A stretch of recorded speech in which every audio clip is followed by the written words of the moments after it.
Hi, welcome to Miss Annette's Little Farm in the Big City.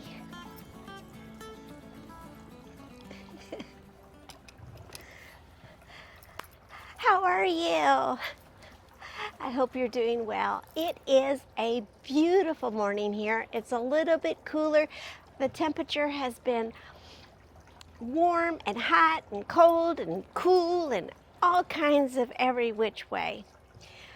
It is early morning. I don't have the animals up. There's a lot of noise in the neighborhood this week. Trees getting cut down, street lights getting put up, all sorts of things here in the city. But here we are in the peaceful calm of the little farm.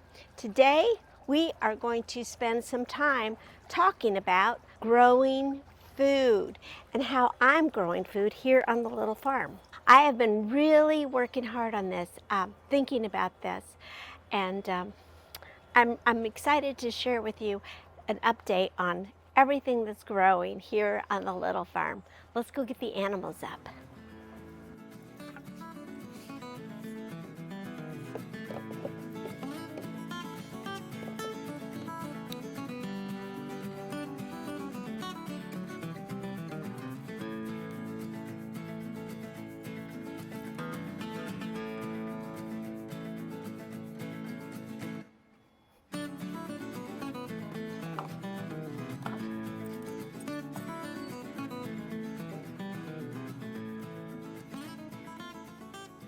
I'm almost there. It takes quite a while to get everybody up, and then get them all fed, get them all watered, turn off the water, try to remember to turn off the water.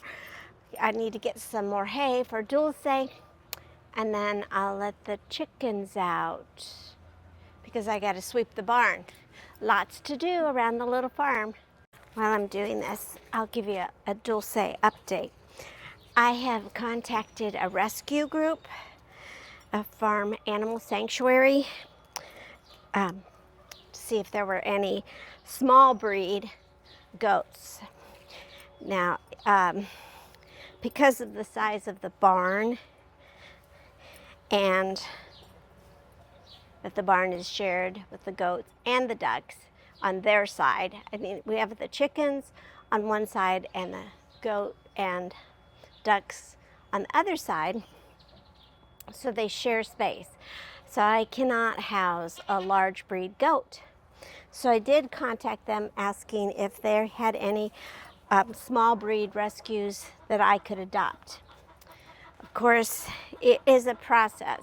If they did have an animal for me to adopt, I would have to go, give them references from my vets, and assure them that I'm financially responsible to take care of an animal. So it is a little bit of a process, and so far I've been doing as much as I can to make Dulce a little more comfortable in her space. She's still acting a little bit like, oh, I'm not really sure what I'm supposed to be doing. And someone in the comments, I'm sorry, I can't remember who it was, said, well, I think several of you actually said, she is used to having a leader goat, so she's not sure what to do. Now, I don't know if the goat I adopt will be a leader goat, but probably with Dulce's demeanor, probably so. Anyway, that's what's going on there. And I'll show you what I did yesterday. I cleaned out the paddock and I lifted her platform up so she could sit up there, and she really enjoyed it. And then I put another platform underneath the platform for her pillows so that she isn't wet. Hi, Mama. Hi. You gonna come out? Ready to let you out.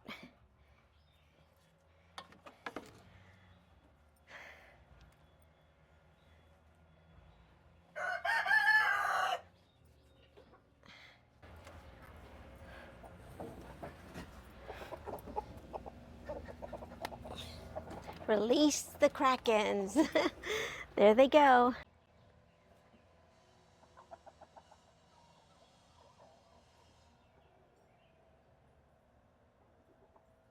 our birds are dual purpose birds. We can use them for meat birds or eggs.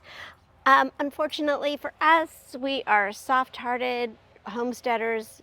We failed homesteading 101, and our animals are here for life. So our chickens, some of them are as old as 10 years old, and Dulce is back in the barn. Some of our chickens are 10 years old and aren't laying as much as they used to, and that's what happens. They kind of age out, but they're fine. They're going to stay here until end of life. Because of that, we got Pip. Now, Pip is here to fertilize the eggs that the chickens are laying. And finally, now that vacation is over, we've had a big chunk of stuff happening in June. So we didn't get a chance to hatch any eggs. So now I've been collecting eggs for the last few days, and I will be hatching those eggs in an incubator. I do not have any broody chickens. They're all too crazy about Pip. They just want to follow him around. So he's got some sort of charisma, I guess.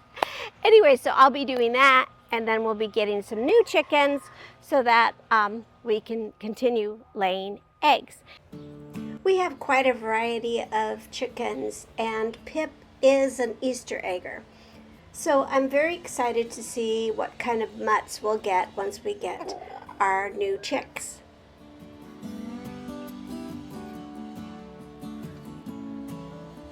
Even though our chickens are older, we are still averaging 2 to 3 eggs a day, which is good for 2 people, I think. And the ducks are laying eggs as well. Now, the duck eggs are a little bit eggier, and it's an acquired taste, but we do use it for baking. We like to use our duck eggs for baking. I have a couple of neighbors who really enjoy the duck eggs, so when I have a surplus, I share with the neighbors, as well as anything else on the little farm that I am growing. I always share with my neighbors. Since we don't have a male duck, none of the eggs that the ducks are laying are fertile, but that's okay. They lay about 1 to 2 eggs a day, and sometimes I have to do a hunt because Gracie loves to hide her eggs.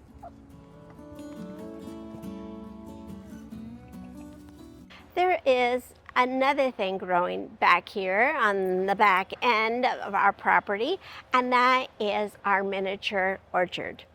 And I have several kinds of trees growing here in our miniature orchard.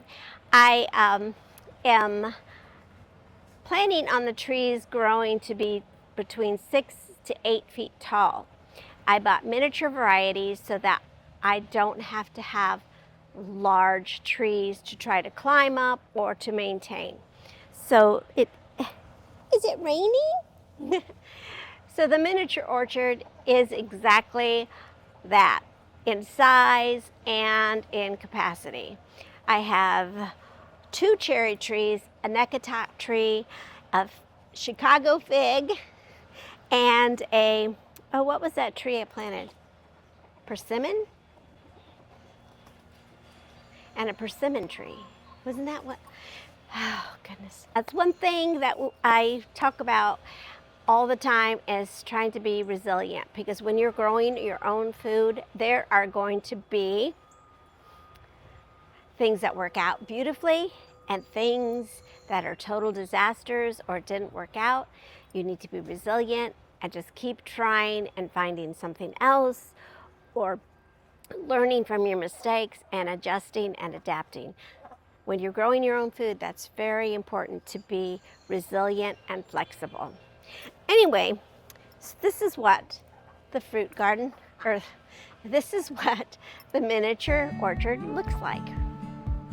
I also have some hydrangeas planted in between, just because, you know, I like to be aesthetic.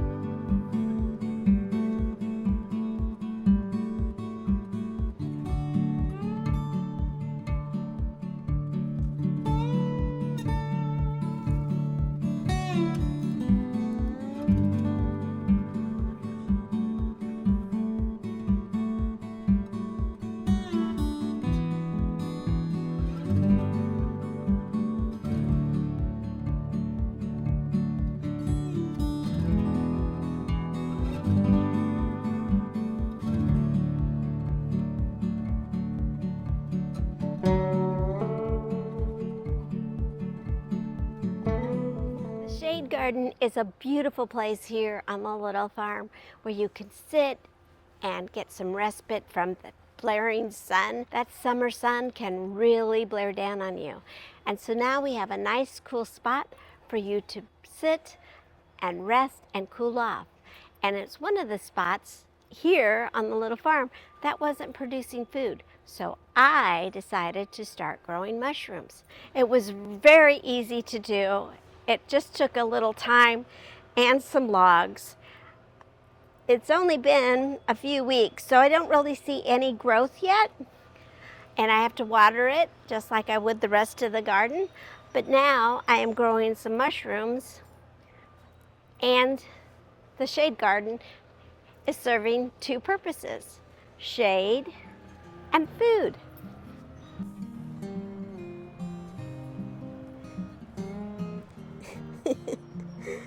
All right.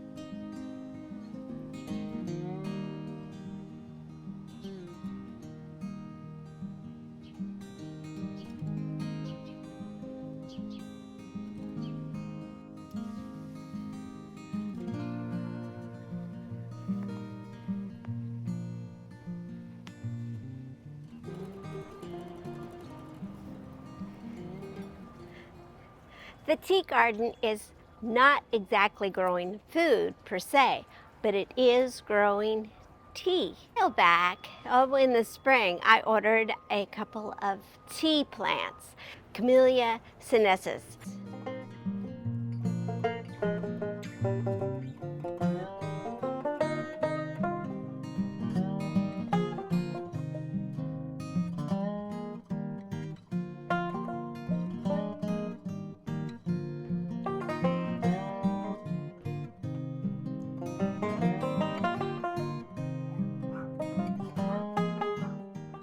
Not only am I growing tea in the tea garden, but I also decided to grow some miniature pumpkins. So I threw some seeds in there, and then the vines will grow through the garden.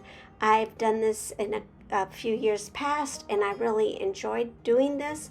So I have a pumpkin plant on both sides of the tea garden. So we have tea and pumpkins. Who could ask for anything more? Besides a naughty little goat trying to eat everything.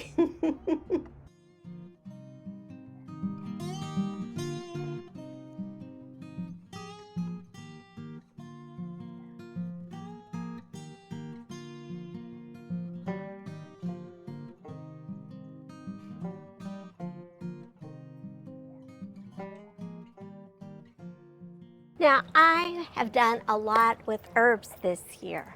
A lot.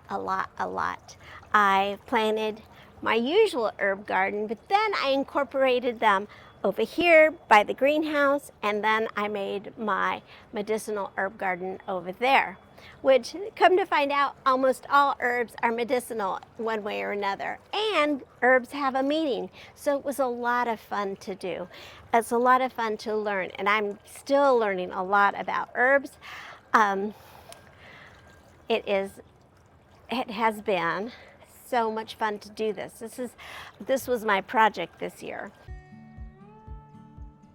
You guys, I have so many herbs. I am so excited, and I can't wait to start harvesting them and using them in different ways, drying them in tinctures and all sorts of things. Now, on this side of the herb garden, it didn't do as well. The ducks really patted the seeds down, but it's making a comeback, so it's coming back. I incorporated a lot of rosemary and lavender throughout these gardens on the side of the patio. And then this is my medicinal garden, which is really growing big, and maybe I overseeded a little bit too much. But everything is looking really good. Here in the vegetable garden, we are growing food. We are growing a lot of food, and I wanted to make it a high protein, garden full of things that will pack a lot of punch, especially with meat prices going up so high. I felt like I really wanted to do some high protein plants. However, not everything worked out, which that happens sometimes, and some things really did. So let's go ahead and take a look inside the garden and see what's growing in there. All right, so in the garden we have a lot growing. We have blackberries growing up along the gate. We have blueberries growing. This is our best year for blueberries. I finally found the right spot for them. And mini tomatoes, two different kinds, yellow and red. I have pumpkins starting to come out. The spinach, I'm waiting for it to seed. I have to do some research to figure out how to get the seeds from the spinach. And then tomato plants, onions, peppers, cucumbers, sunflower, potatoes, and amaranth.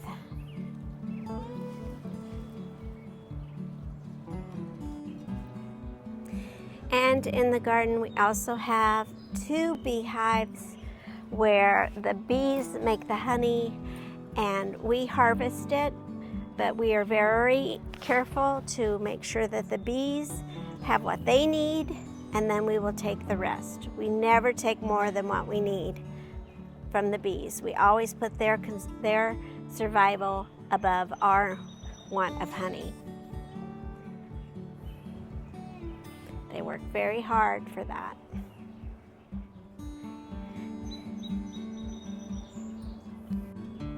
This is the amaranth. I've never grown it before, and it's popping up kind of sporadic, but it's okay. I've never grown it before, so I don't know what it's going to look like or how it's going to grow, but okay, that's exciting.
So, growing food, I'm always thinking about how to grow food, especially these days with our grocery prices going up. And I feel like people need to be a little more self-reliant like they were in World War II, where people were building victory gardens. And I think I've mentioned that before, but I think that was a good way to go. Growing your own food, teaching children how to grow their own food, getting back down to the basics of growing your own food. Yesterday, I had the opportunity to meet a young person that was just inspiring to me and made me feel like the world is headed in the right direction. She works in a garden, and she works with other people, touring the garden, working the garden. She has a degree in urban agriculture, and just inspiring to me and made me feel so much better about gardening and growing our own food, and people going out and making that earth to self connection, which is so vital to all of us to get outside and to touch the grass and ground ourselves, and to appreciate the knowledge that is there for us. Such a loving, kind person. And her mother was here too, and they were just, I've been thinking about them a lot since they visited, because I just felt so inspired by them. And so, even I'm optimistic generally anyway, but they really filled me up with even more optimism about in the direction that we are moving into a more agricultural direction and less technology and less commercial or consumerism and all of that. I just felt so good after visiting with them. So thank you to them, and thank you to you for stopping by today and visiting me. I am so sorry about all the noise. Maybe I should move the mic up. I am so sorry about all the noise. I'm holding my mic up to my face so that you can hear me a little bit better. There's no way I can stop it, but I am going to stop this video so you won't have to listen to it too much. So thank you so much for stopping by today and walking around the little farm and learning about my food growing adventure here on the farm. Thank you so much for stopping by and visiting me here on Miss Annette's little farm in the big city. Try to get outside today if you can. Make some earth to self connections. Take care of yourself. Take care of each other. And I will see you next time. Bye. Love you so much.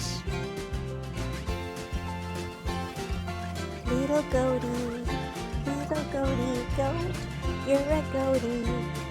Goatie, goat, you're a goatie. Little goatie, goat, you're a goatie girl. Goatie girl. Goat.